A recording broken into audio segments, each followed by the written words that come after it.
Question number 16 നോക്കാം നമുക്ക്. 2 masses 400 gram and 350 gram are suspended from the ends of a light string passing over a heavy pulley of radius 2 cm. Normally നമ്മളൊക്കെ discuss ചെയ്യാറുള്ളത് light പുള്ളിയാണ്, പക്ഷേ ഇത് heavy പുള്ളിയാണ്. ഈ ഹെവി പുള്ളി ആവുന്ന സമയത്തുള്ള വ്യത്യാസം എന്ന് പറഞ്ഞാൽ ഈ റോപ്പിൽ അനുഭവപ്പെടുന്ന ടെൻഷൻ രണ്ട് ബോഡികൾക്ക് എന്തായിരിക്കും, ഡിഫറൻ്റ് ആയിരിക്കും കേട്ടോ. സോ ഞാനിവിടെ പറയുന്നു this is M1 and this is M2. അപ്പോൾ ഇതിൽ അനുഭവപ്പെടുന്ന ടെൻഷൻ ഇത് T1 ആയിരിക്കും, ഇതിൽ അനുഭവപ്പെടുന്ന ടെൻഷൻ T2 ആയിരിക്കും. ഇയാളുടെ വെയിറ്റ് നമുക്ക് M1G എടുക്കാം, ഇയാളുടെ വെയിറ്റ് നമുക്ക് M2G എടുക്കാം. അപ്പോൾ നമ്മൾ പറയുന്നത് ഇത്രയേ ഉള്ളൂ, ഈ ഒരു ടെൻഷൻ കൂടുതൽ ആർക്കാണോ അല്ലെങ്കിൽ മാസ് കൂടുതൽ ആർക്കാണോ അയാൾ എന്ത് ചെയ്യുന്നുണ്ട്, നമ്മൾ റെസ്റ്റിൽ നിന്ന് റിലീസ് ചെയ്താൽ ഹെവിയർ മാസ് എന്ത് ചെയ്യുന്നുണ്ട് 81 സെൻറ്റിമീറ്റർ 9 സെക്കൻഡ് താഴത്തേക്ക് മൂവ് ചെയ്യുന്നുണ്ട്. ഇയാൾ 81 സെൻറ്റിമീറ്റർ 9 സെക്കൻഡ് താഴത്തേക്ക് മൂവ് ചെയ്യുന്നുണ്ട്. സോ എസ് 81 ആണ്, ടൈം എത്രയാണ് 9 സെക്കൻഡ്സ് ആണ്.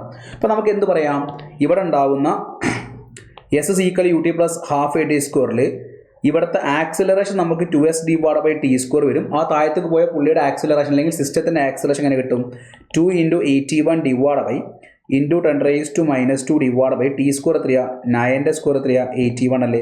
81 കട്ട് ചെയ്താൽ 0.02 m/s² ആയിരിക്കും ആ താഴത്തേക്ക് പോകുന്ന ബോഡിയുടെ ആക്സിലറേഷൻ. ഈ ബോഡി താഴത്തേക്ക് വരുമ്പോൾ മറ്റേ ബോഡി എ ആക്സിലറേഷൻ മുകളിലേക്ക് പോകുന്നുണ്ട്. സോ ഇയാൾ താഴത്തേക്ക് പോകുമ്പോൾ ഇവൻ എ ആക്സിലറേഷൻ മുകളിൽ പോകുന്നുണ്ട്. നമ്മൾ എന്താ ചെയ്യുക, ഫ്രീ ബോഡി അകരം വരച്ച് സോൾവ് ചെയ്യുക. അപ്പോൾ എന്ത് ചെയ്ത് വരും, M1G - T1 is equal to M1A. അതേപോലെ T2 - M2A is equal to M2G is equal to M2A. അതായത് ഇതിൻ്റെ ഫ്രീ ബോഡി ഡയഗ്രാം വരച്ചതും ഇത് താഴത്തേക്ക് ഇവൻ മുകളിലേക്ക്. എന്നാൽ ചോദ്യം എന്താ, റൊട്ടേഷണൽ ഇനേർഷ്യ ഓഫ് ദ പുള്ളിയാണ്. ഈ ബോഡി ഈ ബോഡീസ് റിലീസ് ചെയ്യുന്ന സമയത്ത് ഒരു ബോഡി താഴത്ത് പോകുമ്പോൾ മറ്റേ ബോഡി മുകളിൽ വരും, പുള്ളി കടന്ന് കറങ്ങുന്നുണ്ട്. പുള്ളി കടന്ന് കറങ്ങണമെങ്കിൽ നിങ്ങൾ ആലോചിക്കണം, ഈ പുള്ളിയെ താഴത്തേക്ക് ഒരാൾ ഇങ്ങനെ പിടിച്ച് കറക്കുമ്പോൾ ആ പുള്ളി ആ ഡയറക്ഷനിലേക്ക് കറങ്ങാൻ വേണ്ടി ശ്രമിക്കും. ഇവിടേക്ക് പിടിച്ച് വലിക്കുമ്പോൾ ഈ പുള്ളി ഈ ഡയറക്ഷനിലേക്ക് കറങ്ങാൻ വേണ്ടി ശ്രമിക്കും. സോ പക്ഷേ നിങ്ങൾ ആലോചിക്കണം, ഈ രണ്ട് പുള്ളീൻ്റെ മുകളിലും ഉണ്ടാകുന്ന നെറ്റ് ടോർക്കാണ് ശരിക്കും എന്ത് ചെയ്യുന്നത്, പുള്ളിയെ കറങ്ങാൻ വേണ്ടി സഹായിക്കുന്നത്. സോ നെറ്റ് ടോർക്ക് എന്ന് പറഞ്ഞാൽ എന്താ, T1 - T2 × R, radius of the പുള്ളി. ഇതാണ് റേഡിയസ് ഓഫ് ദ പുള്ളി എന്ന് വിചാരിക്കുക. ഇതാണ് ഇതിനെ കൊണ്ടുണ്ടാകുന്ന ടെൻഷൻ T1, ഈ എൻഡിൽ ഉണ്ടാകുന്ന ടെൻഷൻ T2 ആണെങ്കിൽ T1 T2 അതിൻ്റെ നെറ്റ് ഡിഫറൻസ്, നെറ്റ് ടോർക്ക് എന്ന് പറഞ്ഞാൽ T1 - T2 × R is equal to I × alpha. So equation വെച്ച് കണക്ട് ചെയ്തുള്ള റിസൾട്ടാണ് പഠിക്കേണ്ടത്. ശരിക്കും റിസൾട്ട് നിങ്ങൾ ബൈ ഹാർട്ട് പഠിക്കുന്നതാണ് കുറച്ചുകൂടി ബെറ്റർ വരിക. ഞാൻ എന്ത് ചെയ്യാം, ഈ റിസൾട്ട് മൊത്തത്തിലെടുത്ത ഇക്വേഷൻ നിങ്ങൾക്ക് കാണിച്ചു തരാം.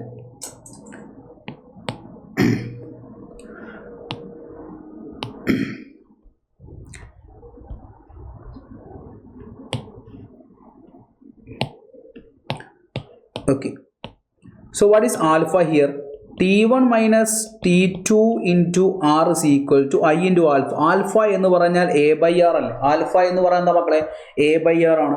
ആൽഫ എന്ന് പറഞ്ഞാൽ A/R ആണ്. Or T1 - T2 is equal to I × A/R² വരും. ഞാനിതാ ഈ രണ്ട് ഇക്വേഷൻസ് ആഡ് ചെയ്യാൻ വേണ്ടി പോവാം. ഈ രണ്ട് ഇക്വേഷൻസ് ആഡ് ചെയ്താൽ എനിക്ക് എന്ത് വരും, M1G - T1 + T2 - M2G is equal to M1 + M2 × A എന്ന് വരും. അടുത്ത സ്റ്റെപ്പിൽ ഇവിടെ M1 - M2 × G plus T2 - T1 is equal to M1 + M2 × A എന്ന് വരും. ഇവിടെ T2 - T1 നമുക്ക് IA/R² കൊടുക്കാം. M1 - M2 × G plus IA/R² is equal to M1 + M2 × A വരും. സോറി, T2 - T1 ആണ്, നമുക്ക് T1 - T2 വേണ്ടത്. അപ്പോൾ T1 - T2 എന്നുള്ള ഫോമിലേക്ക് ആക്കാൻ നമുക്ക് എന്ത് ചെയ്താം, ഇവിടെ നെഗറ്റീവ് സൈൻ കൊടുക്കാം അല്ലേ. ഇവിടെ നെഗറ്റീവ് സൈൻ കൊടുത്തിട്ട് T1 - T2 എന്നുള്ള ഫോം ആക്കാം. അപ്പോൾ ഈ നെഗറ്റീവ് സൈൻ ഇവിടെ ഉണ്ടാവും. അപ്പോൾ -TIA/R² വരും. അതിനുശേഷം നമ്മൾ എന്ത് ചെയ്യുക, ഈ എനെ ഇങ്ങോട്ടേക്ക് കൊണ്ടുപോവുക. ഈ എനെ അങ്ങോട്ട് കൊണ്ടുപോകുന്ന സമയത്ത് ഇവിടെ മുകളിൽ M1 - M2 × G ഉണ്ടാവും. എ കോമൺ ആക്കി എടുത്താൽ നിങ്ങൾക്ക് M1 + M2 × I/R² വരും. അടുത്ത സ്റ്റെപ്പിൽ A is equal to M1 - M2 × G M1 + M2 × I/R². ഈ റിസൾട്ടേഷനിൽ A തന്നിട്ടുണ്ട്, M1 M2 അറിയാം, R അറിയാം. വാല്യൂസ് മൊത്തം സബ്സ്റ്റിറ്റ്യൂട്ട് ചെയ്ത് സോൾവ് ചെയ്യണം. സോ ഇവിടെ എക്ക് നമുക്ക് 0.02 ആണ്, M1 എത്രയാ 400 ഗ്രാം ആണ്. സോ 400 - 350 ഗ്രാമിനെ കിലോഗ്രാമിലേക്ക് മാറ്റാൻ × 10⁻³ ജീൻ്റെ വാല്യൂ 9.8 തന്നെ എടുക്കാനാണ് പറഞ്ഞത്. സോ ഇത് രണ്ടും കൂടി ആഡ് ചെയ്യുക. 400ഉം 350ഉം ആഡ് ചെയ്താൽ ഏകദേശം 750 into 10 raised to minus 3 plus I divided by radius 2 ആണ് 2ൻ്റെ square 4 into centimetre square metre square ആക്കിയാൽ 4 into 10 raised to minus 2 വരും. 4 into 10 raised to minus 2 വരും. ഇത്രയും റിലേഷൻസ് നമ്മൾ സോൾവ് ചെയ്ത് റീഅറേഞ്ച് ചെയ്താൽ you will get the value will be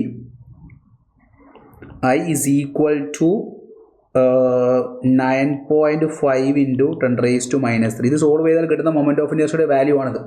അപ്പം ഞാനിവിടെ നിങ്ങളോട് പറയാൻ ഉദ്ദേശിക്കുന്നത് ഒരു ഹെവി പുള്ളി വരികയാണെങ്കിൽ ആ ഹെവി പുള്ളിയുടെ ആക്സലറേഷൻ ചോദിക്കുകയാണെങ്കിൽ ആ ഹെവി പുള്ളിയുടെ മൊമെൻറ്റ് ഓഫ് ഇനേർഷ്യ ചോദിക്കാറുണ്ട്. അപ്പോൾ സിസ്റ്റത്തിൻ്റെ ആക്സലറേഷൻ നിന്ന് നമുക്ക് മൊമെൻറ്റ് ഓഫ് ഇനേർഷ്യ കട്ടുന്ന റിലേഷൻ നിങ്ങൾ പഠിക്കണം. m1 minus m2 into G divide by m1 plus m2 into I divide by R square result ഉപയോഗിച്ച് അതിൻ്റെ ആൻസറിലേക്ക് എത്തണം. അപ്പോൾ നിങ്ങൾ ആലോചിക്കണം, ഈ പുള്ളി ഇങ്ങോട്ട് വലിയുന്നുണ്ട് എങ്ങോട്ടാണ് കൂടുതൽ വലിയ? ആർക്കാണോ ടോർക്ക് കൂടുതൽ ആ ഡയറക്ഷനിലേക്ക് മൂവ് ചെയ്യും. നമ്മൾ ഒരു ബ്ലോക്കിനെ ഇങ്ങോട്ട് പിടിച്ച് വലിക്കുന്നു. ആർക്കാണോ ശക്തി കൂടുതൽ അയാളുടെ ഡയറക്ഷനിലേക്ക് ബോഡി മൂവ് ചെയ്യും. അതേപോലെ ഇങ്ങോട്ട് കറങ്ങാൻ ശ്രമിക്കുന്നു. നെറ്റ് ടോർക്ക് എന്ന് പറഞ്ഞാൽ T1 minus T2 into R is equal I alpha എന്ന് പറഞ്ഞാൽ A/R. അപ്പം T1 മൈനസ് T2ൻ്റെ വാല്യൂ കിട്ടി. അത് ആ ഇക്വേഷനിൽ കൊണ്ട് സബ്സ്റ്റിറ്റ്യൂട്ട് ചെയ്താണ്. നമ്മൾ ഈ ഒരു ഷിഫ്റ്റിൽ ഏറ്റവും ലെങ്തി ചോദ്യം ഏതെന്ന് വെച്ചാൽ നമുക്കിത് വേണമെങ്കിൽ പറയാം. ഇത് സോൾവ് ചെയ്താൽ കിട്ടുന്ന ആൻസർ ഓപ്ഷൻ എ ആണ്. സോ അടുത്ത ക്വസ്റ്റിലേക്ക് മൂവ് ചെയ്യാം.